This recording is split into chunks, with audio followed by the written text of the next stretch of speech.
Everyone, this is Rene from MyMore.com. Welcome to our weekly show focused on everything iPhone and iPad, from news and views to help and how-tos. This is iPhone and iPad Live.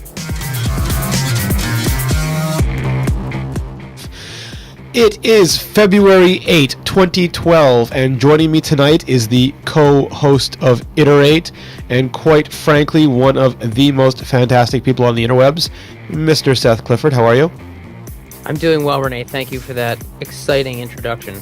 Well earned, my friend.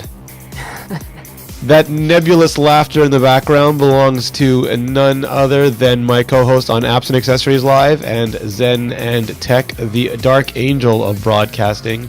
Georgia, how are you? It's nefarious, but okay. How are you? I'm good. I'm doing well. I'm tired and I'm sick, but I'm doing well besides that. I have a bit of a problem.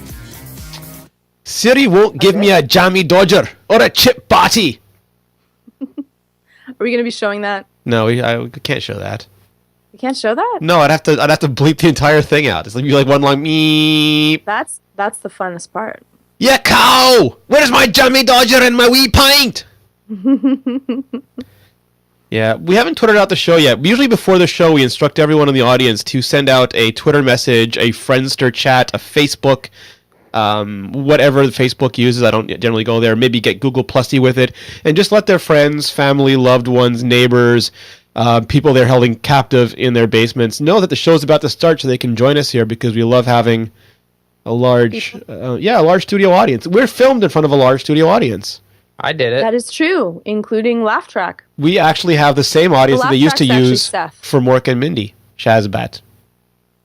But yeah, so if you haven't already, please do Twitter out the show. Let everyone know that it is going on, it is happening. We have some meta, Georgia. What's going on in the meta? I have to apologize for my voice. I'm still quite under the weather. What's going on in the meta iMore universe? Well, we're still doing Fitness Month and giving away a Nano a week for all those participants. So if you don't have your shake weight, go grab one. Buy one now. Kevin swears by them. Wiggle, wiggle, wiggle, wiggle, wiggle, wiggle. Wiggle, wiggle, wiggle, wiggle, wiggle, wiggle, wiggle. That's all I can think about when I hear that song now.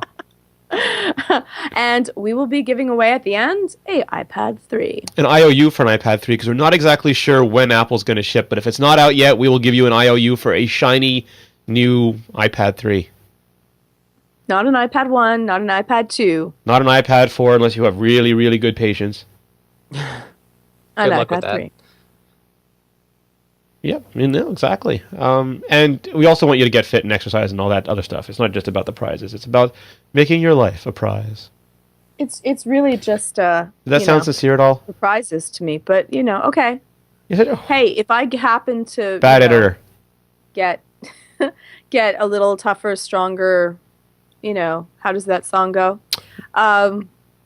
Would only make you stronger.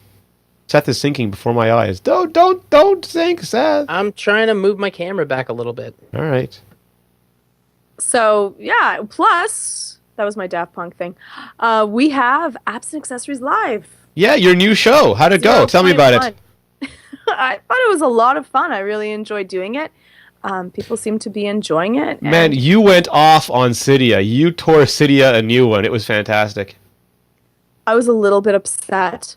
We talked about video editors, Launch Center, Cydia, glowing Apple logos, jailbreak, different types of accessories, kickstands, stuff that you could buy. No spoilers. They got to go watch it still. Fair enough. Don't give the whole thing away. That exactly it. Yeah, go watch. Go find out what made Georgia so crazy, and I'll say bat crap crazy that she went off on Cydia. Go watch the show. It was a good one. It was a heck of a debut episode. Yeah, if you're interested in any of those things, definitely come and take a look. Yeah, no, for sure. There's a lot of accessory. Actually, there was so much accessory and app news. I didn't know if we'd find anything that wasn't accessory or app based this week, but oh boy, did we. We did. And here's one that I'm upset about, and it doesn't actually directly affect me. Oh, wait till we hear from Seth. Yeah. Yeah. Yes. But here we go.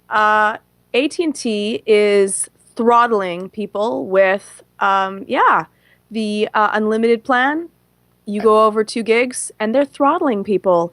It seems almost Darth Vader like. They're holding up their little hands and their wee little hands and there should be squeezing. something against, like, how can you do that? So if you have, an unlimited plan, it's actually, you're going to be running at a slower pace than having the 3 gig a month, or having a 5 gig, or Yeah, like, why would they? it's ridiculous. Why would they do that? to something? Why? Why ever would they?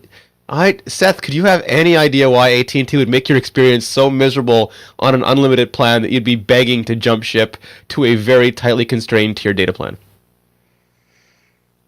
I have some rough thoughts that I've kind of put together. Take a breath. Go to your happy Well, place.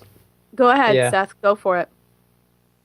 I can't say for sure, but it seems oddly coincidental that these passively aggressive movements have come on the heels of the T-Mobile debacle. I don't think that they're trying to make up that money, but I think they're starting to realize that the grandfathering of the unlimited plan is not sustainable. And I think that a large majority of the people who have kept the unlimited plan are people that are probably high data users, and this is why they're starting to do this. However, in the past week or so, we've seen some people who are really not high data users get these same messages that say they're going to be throttled. In fact, my wife got one that she was just barely cresting over the... Hold on, let me just say, your lovely wife, who never hurt anybody, never did a wrong turn to AT&T in her life. Certainly not. No. If anything, she has flown the AT&T flag proudly. Yeah, she creeped over the, nebulous 2 gig mark, and we got the email and the text message and everything. I know Jeremy had a post about it. And they said, the part that killed me is they said that it just happens to be 2 gigs right now. It could really be any number. It's the top 5%. And right now, everywhere in America simultaneously, that number happens to be 2 gigs. Right. But I actually saw Jeff from 148 Apps posted today that on Twitter that he used 1.6 and his wife used like 1.1, and she got a notification about it, that she's in the top 5% in, I believe he said, the San Francisco area. San Francisco, top 5%, 1.1 gigs. So maybe Georgia could explain this to us, because I believe there's a psychological principle here. Like if you get hit every day, you start to get used to getting hit. But if you get hit randomly, if like the person is nice to you one day and then at random intervals you can never predict, you just get the stuff and beat out of you, that seems to create a whole special breed of terror, Georgia. Well, it definitely can cause, it's like the schizophrenic parent, which is a really, really hard parenting style, is that, if you're nice one day and you don't really have any point to this. In this way, though, at least at a certain point you're going to be throttled, but not everyone's being throttled, and it completely depends on their, entire whim. Now, is there anything that's in there contractually that will stop AT&T from being able to throttle people? Like, doesn't it seem punitive for no absolute reason? Like, how can they throttle someone with something that is unlimited? And because they're not throttling the amount of data, they're only throttling the speed. You still have unlimited data if you can ever get there. It's like you can drive as far as you want by pushing your car from behind in mud with no boots and carrying rocks. It makes me really angry. It's that type of backdoor handling, trying to force people into something because you want them to pay in a different way. It makes me really, really angry. Like, it would make me want to just keep my phone on constantly. If you have a better target, Georgia, then name the target. But until then, it's going to be the civilians. I said this in the post, in my somewhat angry yet measured post. I said, it's not the fact that they want us off these plans. It really isn't. And my comment was, if someone picked up the phone and said, "Hey, I'm from AT&T. We noticed you're on an unlimited plan. What can we do to get you to switch? It's something we're trying to phase out, and we'd really like you to switch. We've noticed that you're on another tethering plan and you have this one limited plan." Like, if someone called me and said they gave you a little bit of carrot with their stick. Honestly, it wouldn't even, the stick is not even an issue. The issue is that when you take this kind of position against people who are clearly not the users that are bringing down the network, that are really causing a problem, and try to lump them in as though they're doing something wrong, that's where it really sticks for me, and that's what really, really got me on this one. Like Seth's wife is not the reason I couldn't get a line in Las Vegas. It's a passive-aggressive move on their part. They're not coming out and saying, listen, et cetera, et cetera. They're saying that. But even if they called me and they were really nice to me, I wouldn't get rid of my unlimited plan. If they didn't actually they could buy you out. Like, we'll give you free tethering. We'll give you a free upgrade to LTE. We'll give you the next iPhone. Everyone's got a price. But they're wanting to get more money out of you. So that doesn't work for them. They want to keep as much money that they can. They want all the monies. Apparently, they heard at some point that first you get the money, then you get the power. Then you get the women, and they're sticking to that. That's right. No, the whole thing stinks. It's really badly planned out. And if this is the kind of tactics that they're going to use to try to like shove people off of unlimited plans, this is only the beginning of people getting bent out of shape. And I know that the unlimited plan is going the way of the dinosaur. And Chris Ziegler wrote that really great piece, and we all read it, and we all thought, yeah, that makes a lot of sense. But the fact remains that if you treat people like criminals, they're going to feel that way. If they called up and said, hey, we'd really like it if you did this, and treated me like a person that pays their bill every month on time without fail, like a really good customer, I would have no problem even entertaining the notion of switching. I really wouldn't, honestly. But this kind of stuff is just unacceptable. It's just so interesting that no one is able to use capacity greater than the tiered plan to which they would like very much to move you. Right. All right, so this is to be continued. I know Jeremy is fighting the good fight in the forums. If you haven't already, go to forums.imore.com. They are organizing. They claim they have a right to be hostile. They claim to be unthrottled in a society that throttles them is just not right. So go over there, join the movement. Don't protest Apple over silly China stuff. Protest AT&T over your throttling. That's where we're standing. And so people were completely furiously mad. I'm sorry about going back to this, but people were furiously mad about a couple of dollars here and there. Like, what's up? Where's the uproar from this? And Seth, they won't pay 99 cents for an app, but this they're fine with. And do they throttle you every month? Is this a warning, and then next time if you don't go over, or once you're in the throttle kingdom, they're going to throttle you forever? No, what the email said, that this is kind of a heads up that next month, if the data use continued at this pace, that there would be throttling. So this was a warning, and then the following month, if the data matched, then there would be throttling. But frankly, at this point, if people are getting it at 1 gig and they're getting throttled, like, it's nonsense. Like, how can you, it's not even. Sir, you used a kilobyte on an unlimited plan. I'm afraid we're going to have to throttle you. Oh, a bit. That's a throttling. It's asinine. It really is. It's untenable. It's ridiculous. Meanwhile, Sprint is still offering unlimited data. Yes, they are the third largest network. Yes, they only have 55 million customers in their customer piggy bank, but they managed to move 1.8 million iPhones, million, as Carl Sagan would say, in Q4 2011. Not as many as Verizon, certainly not as many as AT&T. I believe we had the numbers somewhere. Oh, yeah, so AT&T moved 7.6 million. Verizon moved 4.2 million. This was 1.8 million. But that's still a crap ton of iPhones.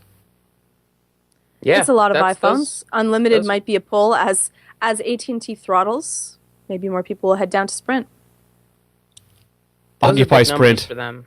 What was the last phone that had big numbers for them? Even, not even that big, but just big in general. I don't think there was one, was there? I mean, the reason they went with the iPhone, the reason they paid, so was it $20 billion for the iPhone? Was because that a real figure that was established? They paid all the money in Dan Hesse's pockets. I don't know how any of, again, the business sense and all of this, the other phones didn't work. They tried Palm, they tried Android, none of it actually converted. All these carriers run on ARPU, the average revenue per user, and they need that to be high in order to be profitable. And we know that a lot of people, even if some people buy an Android phone and just use it as a smartphone, as like a Nokia candy bar phone, they don't use enough. I mean, certainly some use vast amounts, but they weren't generating the revenue, and apparently the iPhone so far is working out for them. Well, it is definitely working out for them, but again, we had worked out before that it was going to take them like 5 years in order to make their profit back in the amount that they paid for it. It seems like a huge investment and a lot of trust in the iPhone in the first place, but it was a mortgage. It was a mortgage. A 5-year mortgage. Yeah. Though their numbers are up, so that's good. But I don't know if it can't Well, I don't think it's comparison about to what you getting paid, their I don't numbers know. up. I think it was really for them about kind of staunching the bleeding because they were really losing subscribers for a to while. bleed slower. If you keep going to the country club and you're the only one with the Uggo on your arm, Georgia, just year after year, everyone else has these super hottie phones, and every year you just have the Uggo and no one wants you. I mean, it weighs on you. That really doesn't do it. But I guess AT&T could have been like, what are you going to do? Just stand there and bleed? And Sprint's like, okay, I'll get into this fight. I think it shows that they're still serious about competition, which is good. I don't know how effective it's going to be long term, but I think the fact that they paid the money and said, listen, this is worth it to us. It's worth it to the people that we've kind of quietly not exactly promised it to, that we said, hey, stick around with us and things are going to get better. I think it does more for Sprint morale than anything else, but it also is a message that like, hey, listen, yeah, AT&T and Verizon are, the big powers, but we're still in this. And though their numbers are much, much smaller, I think it's good. I know a lot of people with Sprint iPhones now. Yeah. And the more that AT&T upsets people and has issues with, receptivity and other things, more people will think about, well, it's nice to have another option. Yeah, definitely. They'll say throttle this and leave. Well, it's interesting though. I mean, like we can say what we want about AT&T. They sold 7.4 million iPhones just on their lonesome, probably more than Verizon and Sprint combined. But the craziest thing in all this is not that the iPhone 4S was the most popular smartphone again last quarter. That wasn't the crazy thing. The crazy thing was that the iPhone 4 was the second most popular, and the third most popular was, wait for it, the iPhone 3GS. So Apple had not the top spot, not the top 2 spots, the top 3 spots for the top selling phones in the hottest smartphone quarter ever.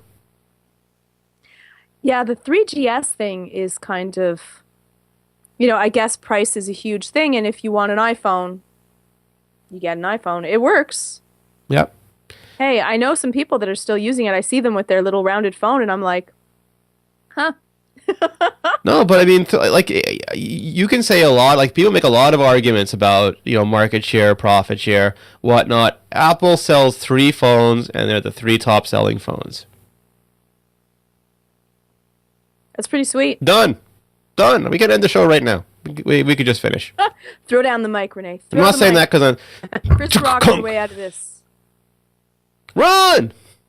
Yeah, no, I mean, that's phenomenal. It's just, it's partly scary because you wonder how long Apple can sustain this kind of growth and this kind of success and this kind of momentum in the market. But we say that every year. And then they introduce a new phone that sells as much as every other phone combined previously. It's just silly. So the next story, Rene, makes me a little bit sad. But it's like a Buffy episode. The big bad is now moving over to from BlackBerry to the iPhone. Oh, I thought you were going to read Old Yeller or something. It's just Halliburton. Okay. Yeah, the big bad. Yuck. Dick Cheney has an iPhone, and this disturbs you? Like the Sith Lord himself has made the switch for iPhone. Now, does this just sully the iPhone a little bit more? No, everything is going according to my design. Like it fit with RIM. They fit with RIM. It all worked out well. No, look, giant, what do we call these? Agro-military complexes that seize vast amounts of the Earth's wealth and prosperity require delightful, childlike, restorative device experiences too, Georgia. Nah, made me upset. I'm like, You really? figure Vader has a iPhone? They're in the chat room. They're talking about how this was an interesting point. They had a really weird Samsung commercial during the Super Bowl for a device that I don't even remember what it was anymore, and I was actually paying attention. It was kind of awkward. But some pundits were saying that Apple was stupid not to have a commercial. Yet I forget who it was. There was a guy who pointed out that during the Super Bowl, almost every single football player pulled out an iPhone to celebrate, to communicate, to take photos. Apple didn't spend a dime, yet they were everywhere. And I think this is part of it. I mean, if you have people annihilating and rebuilding countries just to serve as their bank vaults, and they pull out iPhones, I mean, that serves a certain branding message. Yeah, and I guess the publicity in that is, worth gold. Seth's getting nervous. It's like I'm making fun of Cobra Commander or something. No, I'm not. Cobra Commander. No, I'll never rule the world. I hate this job. How long does that stay up on screen? Like, how much is that actually worth in advertising revenue in itself? If Cobra Commander is using an iPhone, that's awesome. Well, I didn't see the end of the game because we were very busy on the show, so I missed that whole thing. But I don't know if that's the kind of thing that resonates with regular people. I think that's the kind of thing that we would notice and pay attention to, and that's cool that, like, that's what we did notice. Like, hey, look at all those iPhones. But it is interesting that is something that people picked up on, that all of these other commercials kind of came and went, and then at the end of the game, when everybody was really focusing on what was going on, that's what we saw. So, and it's interesting too. But Seth, inarguably, if the Imperial March starts to play, dum dum da da da dum, and you hear those boots clapping in line, one after the other, and you see those stormtroopers with bright, shiny, new white iPhones, if you're the little kid there clinging in terror to his mother's poorly constructed Tatooine robes, you are still going to have an impression of that phone and it meaning power and prestige to you. I suppose so. Yeah, that's an interesting metaphor that you've put together there. Yeah, but, and why was it the stormtroopers? Because Halliburton equates to stormtroopers. Yeah, exactly. Yuck. Yeah. Well, in actual advertising time and just being able to see the phone, and this is, again, people are highly impressionable about what celebrities and pseudo-celebrities are carrying around with them. It holds a lot of weight. People pay celebrities money in order for them to carry around, wear whatever they want. You think Apple does? The type of purchase. I don't believe that Apple does. It just seems again like they wouldn't care, right? Kind of way. I think that they would be happy to. Like when Stephen Colbert was asking for his iPad, and he kept on begging for the iPad. They gave him an iPad early, so. But you don't see Steve Jobs going, "Yeah, give Madonna $100,000 to carry an iPhone." He'd be like, "No," and she's never allowed owning one. She's on a list with Lindsay Lohan. I doubt he would be that bad in marketing that he would say no, and she's never allowed. If I ever see Lohan holding an iPhone, all of you are fired. It's like those T-shirts and the people from Jersey Shore, right? I don't know, Seth. We'll pay you to actually. All right, you know what? Let's not do this. Sorry, I wasn't. How does that become something that offends Seth? It's not offensive. It's Rene's go-to joke every time New Jersey and comes Jersey up. Shore now we Jersey can't mention. Shore. Look, I shoulder the poutine burden, you take the Jersey Shore burden. This is how we divide up our labors. What else to Seth, I have to get him a Jersey Shore T-shirt with Nickelback music playing or something. Is that what I have to do? We're no longer friends. No, but what if Apple paid you to wear the shirt? Because that's what George is getting at here. If Apple paid me to wear a Jersey Shore shirt? Oh, I don't know. I got lost. All right, so George, I believe your thesis was, your statement, you were saying that a lot of companies, and this is true, like hand out gadgets, they give early access, they even pay celebrities. We've seen celebrities accidentally tweet that they hate a certain product, but are being paid to endorse it on Twitter, and then endorse it on Twitter. Like Papa John's Pizza or something. I forget what it was. I hate that Papa John's pizza. I love me some Papa John's pizza. I just don't think Apple really gives a damn about the phone. They believe it's so prestigious, it's so valuable, that their brand is more important than celebrities. They'll have them dance on their little stages, but they won't really, I don't think they'd part with $1 to get them. I think they'd part with $1. If it was $1, I'm sure that they would do it. But I don't think that I believe that they feel so strongly in their product that it's not a necessity in order to do it. They are at the top of their game right now. So will it really make a difference whether Madonna is, using an iPhone during the halftime show or not? it's not going to make that much of a Do you difference. think there's people that actually would rather have using a BlackBerry? No, not that one. Make sure she gets a BlackBerry. Albertan. Yeah. No, they messed that one up already. Seth's just trying not to get shot right now. He's sitting there going, they'll hit Rene first. Georgia will die for cover. I'll get out. Another Jersey Shore reference. I'm just waiting for you guys to run your course with the Jersey Shore thing. I stopped it already. Georgia just keeps going for the throat. I don't know what she has it in for you tonight. Mm. It's the 4S. Yeah. Next story. Okay, here we go. Former Apple manager let us know how the original iPhone was developed and why it went Gorilla Glass.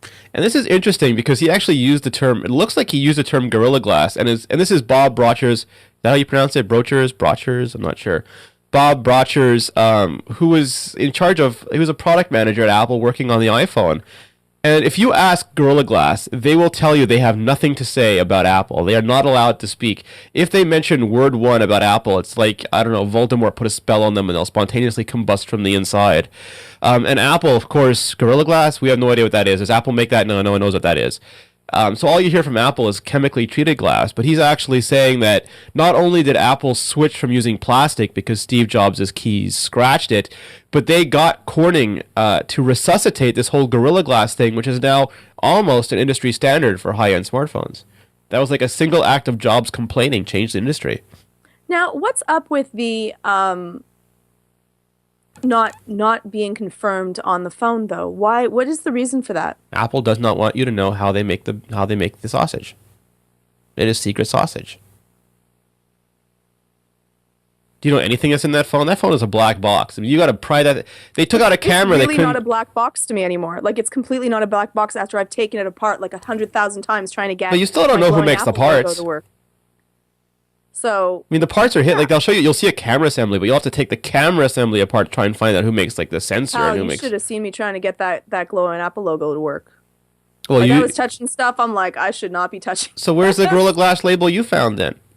I didn't. I found no. It's a secret. I found no Gorilla Glass label.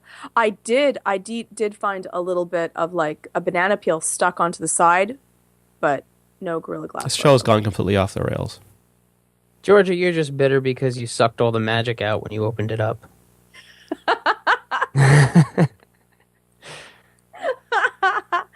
It was my tree hugging ways. I mean, like this killed the unicorn. This is interesting because we've heard before that Apple was very agile, and this was Steve Jobs just a few weeks before the shipment. He had the entire product changed. Just like most companies would have just shipped it and worked on glass for the next one, but he was, damn sure this phone was not going to ship with a plastic screen.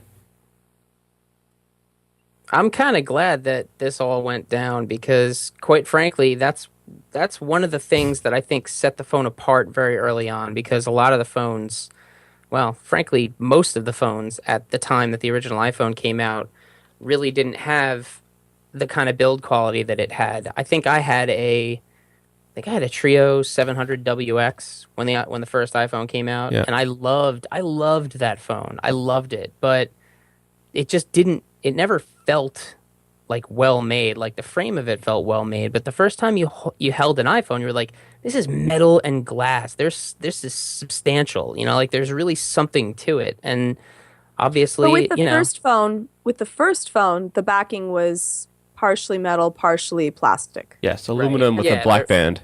Correct. Yeah.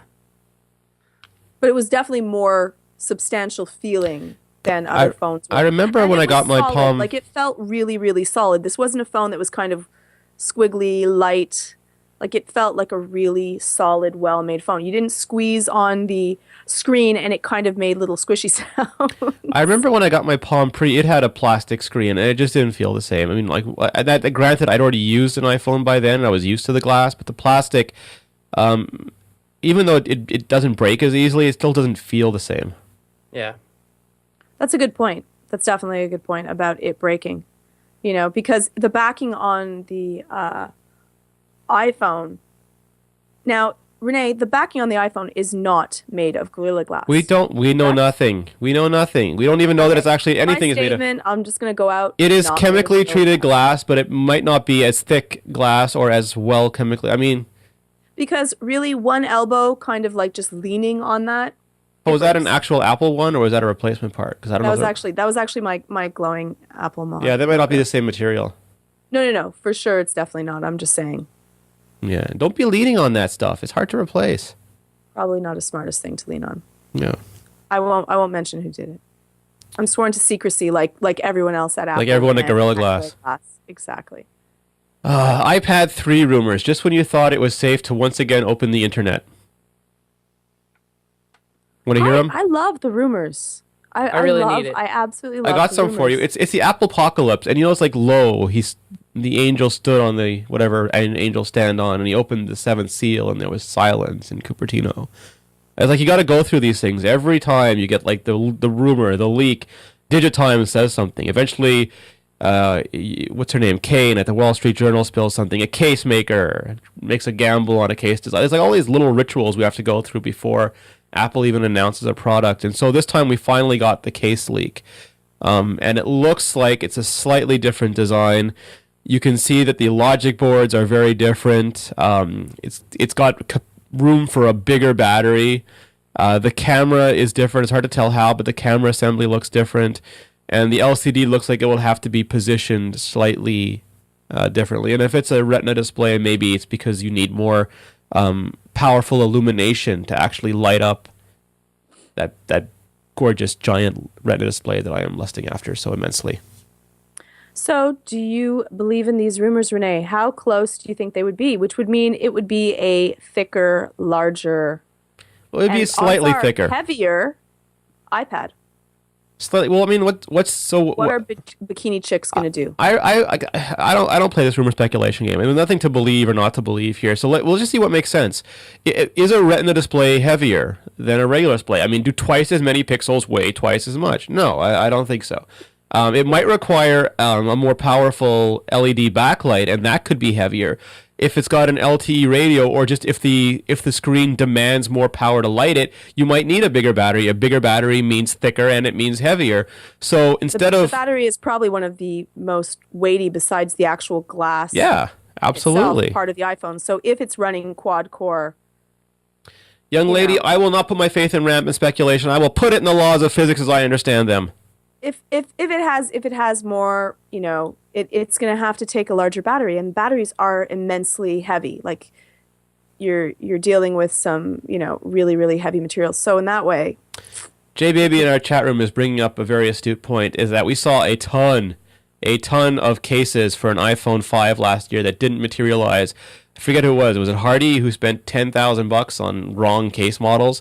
So just because some company is willing to gamble on this doesn't mean that they're real. But if they are real, those would be my answers so far. Well, this is the inner casing though. It's not a case. Is it a case or is it the inner casing? Oh no, actually, yeah, you were correct. This is purportedly an inner casing. Yes, the actual backing of the case itself. Yes. Now, and yes, it doesn't really mean anything any more than that. But it's a little bit, this is not people that are going out there. Someone actually had to develop this and/or be really good at Photoshop and figure out what to do. So, speaking of which, Josh Topolsky at The Verge is also chiming in.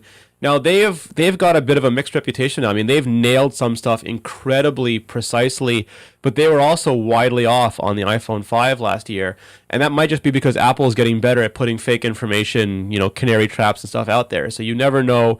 I'm sure everyone who reports a rumor has a high belief in that source, but you never know what the source is being fed. So they're saying that the iPhone 3 will have a more powerful GPU, and Apple still uses the Power VR chip in there, but it will not be quad core. It will remain dual core. Seth, they do not feel like they need them extra cores.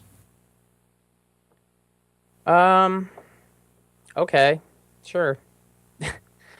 I don't even really know how to respond to that. I guess they don't need the extra cores, but I find it hard to believe that they wouldn't put them in, only because it seems that stuff like gaming and graphics performance is such a staple of their presentations. When they release these things, they really want these things to completely outperform. Well, here's my question. They've always been incredibly skimpy and meager with the processor. I mean, they've been very reticent to add RAM. I think we're only up to 512 of RAM in the current iPad. They don't talk about clock speed, very much. They did say the gigahertz the first time, but it's only been a gigahertz. Android is more like a PC. It has to have the same software run on a bunch of different phones, so arguably you have to make sure that every phone has enough resources to run it. But Apple controls the whole enchilada. They make the software and the hardware, and they're very good at doing exactly what they need to do to optimize that hardware. So could they theoretically get away with using a less powerful chip and still achieve phenomenal performance compared to their competition?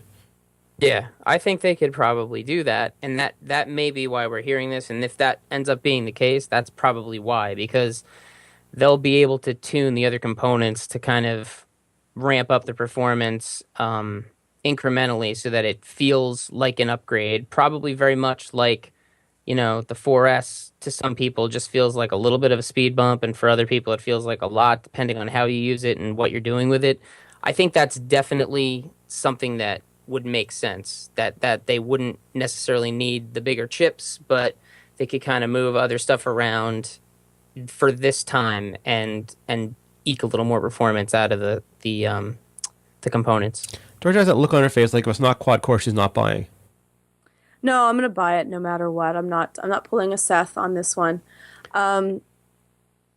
She's out to get you tonight, Seth. I don't know what it is. It's a very personal show. I'm gonna take the high road here, and it's not about you guys. We have an audience to we have a readership to take care of. Mm-hmm. I thought that was a verb. I'm sorry. But I would still buy it, and I think that most people would, because Apple has a way of making sure that it's going to work, and most of the processes are going to work in a way that will run.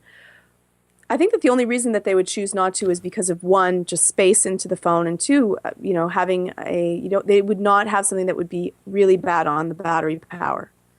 So if they and what about keeping costs down? I mean, like a Retina screen is going to be expensive. They might not want to up the cost of every single component in it all in the same year. Yeah. I don't know how much the cost of, that would actually increase the iPads. But it would be more than nothing, right? It would be really expensive, yeah. But I think that they could probably swallow the cost of upping. See, you say that every year, but it's got to be more than nothing, and the more things you add that are more than nothing, the greater the collective not nothingness becomes. Okay, but they're not. Again, they make a ton of profit. Yes, and they want that. It's not accidental. They have a lot more wiggle room than the other tablets that are out there. But the iPad, they already sell at one of their lowest margin rates. They keep the margins lower than Apple normal for the iPad already. But every micro percentage. What actually is it, Rene? Do you know? I believe it's under 30. And usually their margins are over 30. But every point of that hurts them, like makes them cry. That are in the App Store. No, they have a price point in mind. They're going to want to. If the iPad comes out and it's more expensive than last year's, it's going to be very hard for people not to call it a failure. Apple raised the price of the iPad. They're going to want to hit that $500 price point, and that's why it has crappy cameras. They want to make it thin and they want to make it cheap, and it's more important to have it thin and cheap than to have a good camera in it. And I think that they keep making these decisions along the entire production run. That yes, we want to give it a better screen, but we want to keep costs down, so it's getting a better screen, but it's not getting stuff that'll add another $1 to the overall price of the unit, because that's one less dollar in our ginormous money bin. I don't think you're going to see it at a higher price point. I think that very much they strive to make the new stuff the same price and kind of downgrade everything else, because I think it's a harder thing to get people to look at a new product and say, yeah, I need the new one, when it's even more money than the old one. I think if it's the same price, they can say in their minds, well, I'd rather have the new one than the old one, since the new one's the same price as the old one. There's no sense in doing that, unless you're talking about people buying refurb stuff, which is completely different anyway. Yeah. And are they going to keep iPad 2 out? We don't know. They haven't. I was surprised they didn't keep the iPad 1 out. You think that maybe they couldn't make it cheap enough? The way they built it together with the extra gusset around the outside wouldn't scale up cheaply enough. Maybe this one will. I wonder it's more about production cost. If having different shape, different glass, different casing becomes a huge production cost to them. It's not the same mass production, so it might. And we discussed last show, I think, 2 shows ago, that also there's no carrier helping foot the bill for these. They're paying these themselves. Right. And they'd have to sell it again for a much like maybe $100, $150 less. $100 probably, like the iPhone. So that might actually cut heavily into their profit. So I found out how to explain this to Georgia. It. Like when you get that, well, not anymore, but in the days when you used to get that letter from the cable or satellite company saying they're raising your rates by $1 to provide better service, and it was just $1, and you make so much more than $1, but the feeling of that $1 was just such a violation to you. That's how I think like Tim Cook looks at Apple's profit and loss statement. Like even if he's spending $1 more for that iPad, that is just a cutting defeat that he will not take. Well, the difference is that now we're looking at Tim Cook. We're not having Steve Jobs at the helm, so things might change. I think Tim Cook is the one who's not like. If anything, I think like Jobs would be like, "I want glass. I don't care if it costs more. We're putting glass in this phone." I think Tim Cook is way more the ones and zeros guy than Jobs ever was. I don't know. I guess we'll have to see. Yep. I mean, like you'll lose the beautifully stitched leather applications that Steve Jobs loved so much, but I don't think you'll lose the money that Tim Cook has made. Oh, I hope not. I hope that he does not stinge on the look and the manner, the feel in which the applications work. That would be upsetting to me. Wait, are you coming out in favor of stitched leather? Well, I'm just, again, a finished look on what they produce. It should feel and look smooth and polished. Oh, no, I agree. I just think that Jobs' idiosyncrasies won't be, like, because before he would yell down and say, I want brushed metal, I want stripes, and everyone would just do it. And I think now that he's not there, I don't think Tim Cook's going to yell down and go, I want polka dots this year. I think that's a thing of the design past. I know, Seth, you're a designer guy. What do you think? I don't think that Tim is going to weigh in on the design. I think he probably knows where his strengths lie, and his strengths lie, as you said, in the ones and zeros. He is an exceptional inventory, and my brain is not working. Logistics guy. Logistics. Someone has to care, though. Someone has to be there to make sure that we don't lose. Scotty Forstall. Yeah. There's plenty of people. There's plenty of people that are going to kind of carry that torch. Visually, that's not. I don't think that's in Tim's wheelhouse. I think he's much more focused on other things. Yeah, that iPad's going to get you on time and under budget. So Rene, and actually Seth, I have a problem with my phone, and the button was kind of sticking. So I got some olive oil. Olive oil. And was it extra virgin? And yeah. And then I heard of this great idea to put some WD-40 in there, and it just kind of grease up my home button. Don't do that. And so I thought like that would be the best idea to kind of do that, and then I don't have to worry about my button sticking anymore. So I don't want to say the guy's name. I don't want to embarrass him. But a fairly well-known internet celebrity, his home button was acting up. It was getting ornery. It was not doing what he wanted it to do. So he, figured WD-40 fixes his hinges, fixes his drawers. He would pour it into his home screen, and it worked a couple times and stopped working, so he poured more in, and it worked a couple times, stopped working, so he poured more in. And bless him, if he wants to pour oil into his phone, that's one thing, but Lifehacker picked up the story, and I know Ali Kazmuha, resident ninja, saw it and was aghast. She's like, WD-40 corrodes plastic, your iPhone is made of plastic, this is the dumbest, most ridiculous thing I've ever seen, and she immediately rumor smashed it. Thank goodness. Warning, do not put WD-40 in your home button. Do not put anything that nature and Apple did not intend into your home button. Though, really, is most of your phone plastic? Well, not really. The home button inside the gasket is plastic. The speaker assembly has plastic in it. That's true. Like the actual button you're trying to protect is plastic, so. Yes. Entering any liquid into your phone is probably not the smartest idea, though. I think that people could probably... Lifehacker, you hack lives. Why did not you look into this before posting? Yeah, fair enough. Yeah, so don't do it. Just don't do it. Put the WD-40 back in the box. WD-40 is good for a lot of things, like bicycle chains and doorknobs, flamethrowers. You had said something also in the chat. No, I'm sorry. What? What now? Come Nothing. again. I feel like I'm missing half the show tonight. Right. I said something in the chat that Georgia completely... Your and Seth's bitter rivalry is just ruining everything. Georgia took it out of context and made it dirty, so let's not get into that. WD-40 dirty? I don't know what you're talking about. Mm-hmm. Blinks innocently.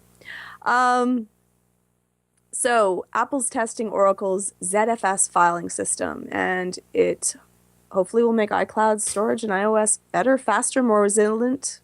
Now, this is a lot of this is like a lot of guesswork. So basically, what happened was we have a new writer from Australia, Jack Perry, smart developer. He got some information that there were ZFS hooks in iOS. So to back up a little bit, ZFS is Sun Microsystems, which was purchased by Oracle. It was their zettabyte file system, a next generation file system particularly designed for large cloud pooled storage. And it has a lot of incredibly good features to support large storage pools. So good, in fact, that Apple was going to use them in Mac OS X until the loquacious head of Sun decided to go up in front of everyone and pre-announce that Apple was going to be using it. And punitive Apple, as they were, decided no longer to use it.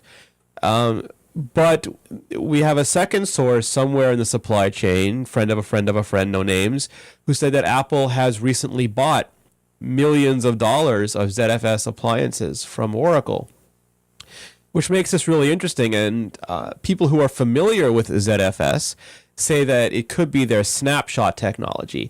Because, we have all these devices and they use, actually Sock Rollout in the chat room had a great comment on this in the blog, and I encourage you to read his comment too. SSD drive, solid state storage, fails. As you shoot electrons through it, they degrade, and eventually those cells no longer function. So there's a lot of techniques to spread around which cells you're calling at any one time, but they still wear out. ZFS is incredibly resilient. You can snapshot. You can do things like Time Machine, where you take these incremental backups, these bit differentials for an hour, for a day, for a week. It sounds like a very smart system for doing iCloud backup and restores. And if a lot of the information is already contained on an iPhone, which is as powerful as computers were several years ago when ZFS was first being developed, it sounds like a great way to make iCloud better, faster, stronger, more resilient. So, okay, long story short, I hear a lot of words and I'm trying to process quickly. But better iCloud for you. It'll make the fact that iCloud will be more stable. I have less chance of losing my data, and it will work faster. Yes, and more resilience. It'll be more resilient for you.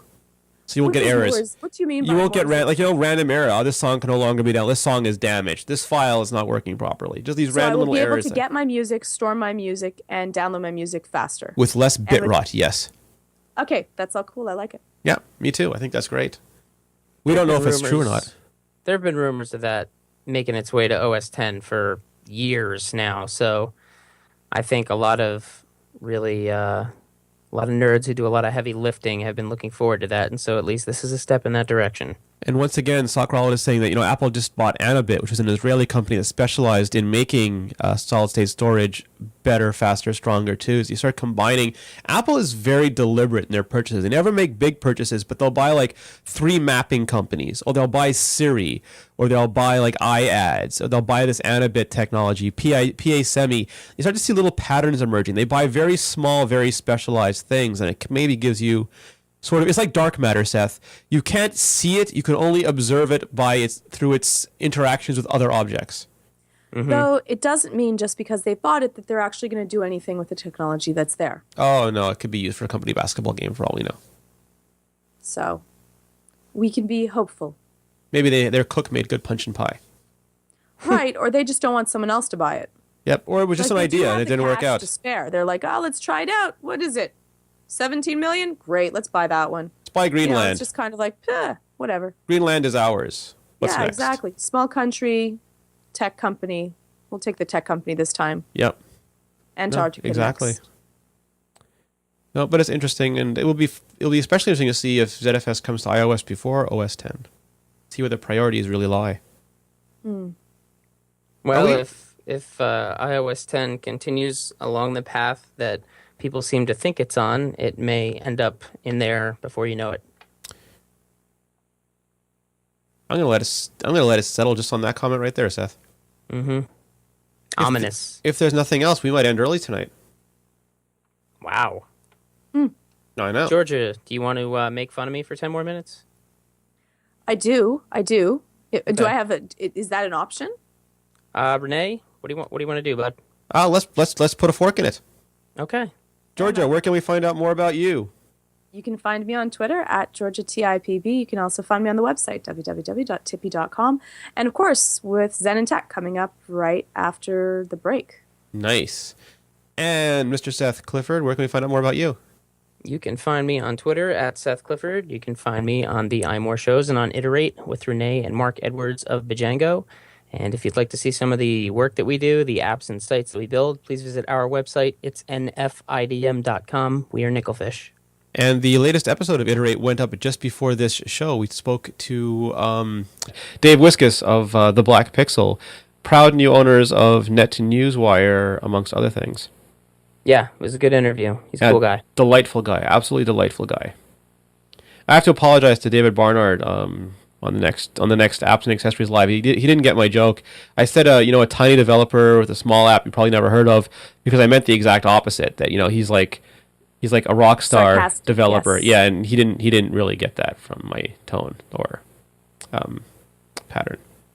Sorry about that, David. I apologize. You're big as Elvis, dude. In a nice way. I'm making this worse. I'm making this way worse. I'll cut that too. All right, everybody. You can reach me at Rene Ritchie. You can find all of us at iMore. You can email us at podcast@imore.com or leave a comment when the show goes live on the blog. We're here every Wednesday night, 6 p.m. Pacific, 9 p.m. Eastern, 2 a.m. Greenwich Mean Time. You can find our sister show, Apps and Accessories Live. When again, Georgia? Same bad time, same bad channel, Sundays. You damn right. For all of our shows, you can go to mobilenations.com/shows. And if you haven't already, please subscribe on iTunes. Please leave a rating. It encourages iTunes to feature us. It encourages new people to find us. And then we have a lot more wonderful people like you to talk to. We can share. There's enough of us to go around. You do not have to be selfish with your love for us. Or our love for you. Thanks to the iMore iPhone accessory store for sponsoring this podcast, and to everyone who showed up live. We less than 3 you. Thank you, guys.